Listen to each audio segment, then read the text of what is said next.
Welcome to John, your daily sports sump, where we are plunged into the sports world. We are your sports pipeline for breaking news, game recaps, and the hottest take in the sports industry.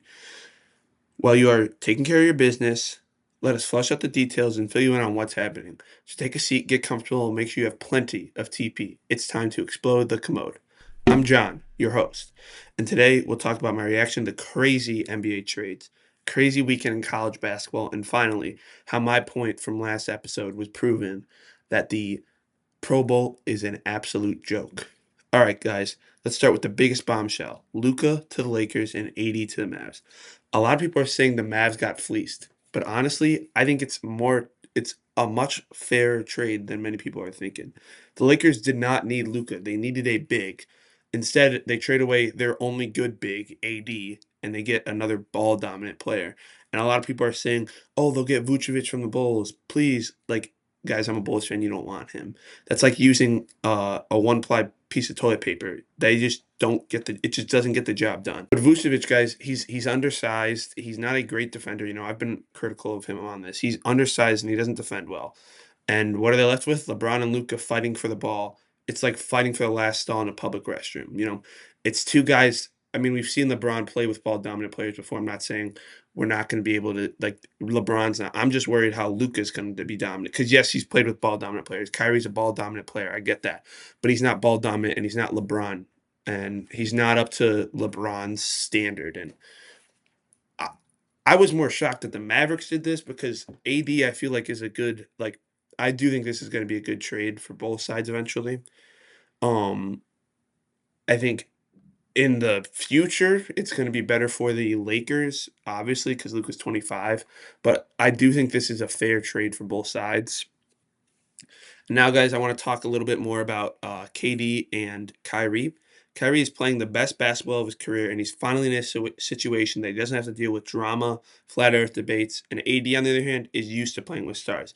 He's used to playing with ball dominant players, not as ball dominant as Kyrie, but LeBron is one of the more ball dominant players. AD is used to doing this, and Luka, he's played with stars, like I said before. He's played with stars, but no one to LeBron's standard, to LeBron's level, to LeBron's skill. It's like going from a bidet that I like to relate this to. It's like going from a bidet to a pack of baby wipes. It's a whole different experience. And like the thing I don't like the Mavs, their reasoning was he's out of shape. He's always out of shape and stuff like that. He can be as out of shape if he wants, if he's giving people 30 and bringing me to the finals. That's my thinking. If he is if he is out of shape and he still brought you to the finals, why would you trade him? You've seen what he can do for you guys. Why? I don't understand the trade then. If you're mad at him being out of shape, talk to him about it. You don't just trade him, especially a dude who just brought you to the finals when he was 24 and he's reaching his peak. I'm more confused about it and annoyed about it than thinking, "Oh my, this is a crazy, terrible, like, crazy trade." I'm more in surprised, like, in shock that they traded him because they don't like how he's not in shape, but when he's not in shape, according to you guys, he still gives you guys 30, brought you to the finals last year, and you're gonna trade him? I don't get it, but, I'm not an NBA GM, so but the next trade I wanna talk about, De'Aaron Fox to the Spurs and LaVine with the Kings. Finally, the Spurs are building around Wemby. This is a trade that proves they are in a win now mode. They are currently 12th in the West, but that was before they had Fox. Now they could be a team that sneaks up that sneaks. Oh my gosh! Now they could be a team that sneaks up on you just like bad glass. And the Kings, they just added another elite scorer. They were 10th in the West, but Levine might be the push that they need. As for my Bulls, we get Kevin Huter, Zach Collins, and Trey Jones. Combined, they average 17 points. That's all three of them combined. They average 17. Let me say that again, 17 points. 17 points. That's it. That's like when you're expecting a clean flush, but instead you got a double flush and pray no one's outside the stall. It's frustrating. Now, I was surprised. I mean, they got it for their first round pick back. But I thought they were going to get more than what they got for Vucevic or for Levine. I just didn't think they got enough. I mean, you got your first round pick, but like you didn't get any players. Kevin Huter's a role player at best. Trey Jones is okay. Zach Collins is a bomb.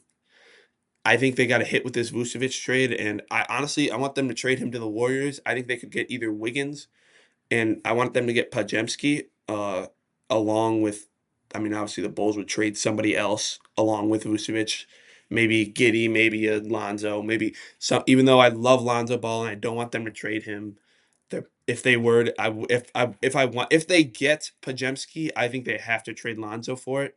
Um, I think in order, at least in my eyes, to make this a win trade deadline, I think you get rid of everyone. Buzelis has finally proven that he's starting to be comfortable in the NBA, and he's starting to show that. So they're looking good. Their young guys are, and Ao Dusumu has been good. So I really like where this team is headed, but they got to trade all these old guys. So until that, I'm not gonna comment a lot on it until after the deadline because the Bulls are the Bulls. So, but next, guys, I want to talk about over the weekend in college basketball. 11 teams lost, 11 top 25 teams lost on Saturday.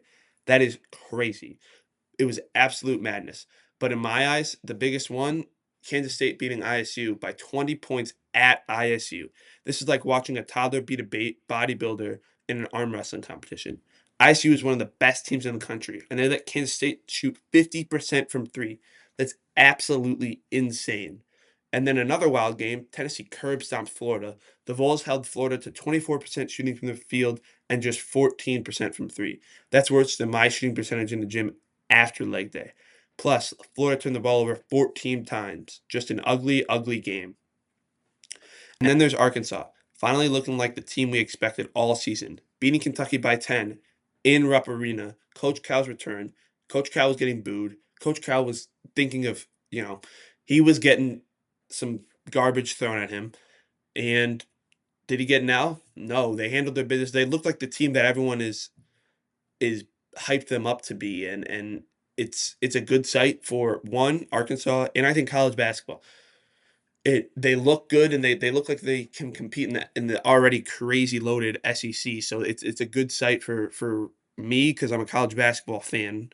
Um, and they look exciting. They look good. They looked different than they have looked all year, and especially in the SEC, they're 2-6 with that win. Now they're 2-6, but before they were 1-6. So they're still not in the tournament for me at least. They got to make some more wins, I think, and they got to do well in the SEC tournament. I think that's all what they need to do because they started off the season so rough and not in a great spot. And now we got to talk about the disgraceful, embarrassing, stupid Pro Bowl. The final score. Wait, I'll let you guys take a guess. 76-63 in a football game. A football game was 76-63. What is this, guys? Is it March Madness? Are we watching college basketball? My intramural team tonight could put that up, could put those points up. And flag football, seriously, players running around in sunglasses when it's not even sunny out, that's like bringing a plunger to a water fountain. Completely unnecessary. No one cares about this garbage. And every year it gets worse and worse. It's equivalent of getting to the bathroom too late and realizing somebody didn't flush. Gross, useless, and nobody wants to deal with it. Guys, I don't understand. If you're gonna Oh my god. If you're gonna allow 76 points and 63 points alone, why are you even playing in this game? It's not fun to watch. Nobody goes. The Pro Bowl games, like the games on Saturday, are stupid anyway. I don't understand it, and I don't understand why people continue to watch this show if it's or this event. Now they've turned it into like a weekend, which is stupid. I think it should just be a Pro Bowl game. There should be no events, and it needs to be tackle football again because I don't know, maybe you just cancel the whole thing because it's a waste of time. People are giving up 76 points and 63 points. Like, it's a waste of time if they're going to do all that. So I think that they need to get rid of it and just say, we're only going to do a football game and none of this Pro Bowl, or either get rid of all the games and play an actual football game or just get rid of the whole thing in general. All right, guys. Well, that's it. Thanks for tuning in to this week's episode of The John, your daily sports dump, where we talked my reaction to the crazy NBA trades, the crazy weekend in college basketball, and finally, how garbage the Pro Bowl is once again. Make sure to subscribe so you never miss an episode. Don't forget to follow me on Instagram for sports updates and hot takes in real time. And if you're looking for even more sports talk, check out the Sports Syllabus Show, where my partner and I tackle the hottest topics in college sports and beyond.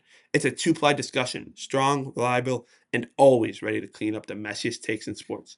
Join me next time on the John, your daily sports stump, where we'll be dropping off another load of sports insight you won't want to miss. Until then, keep your game face on and stay regular.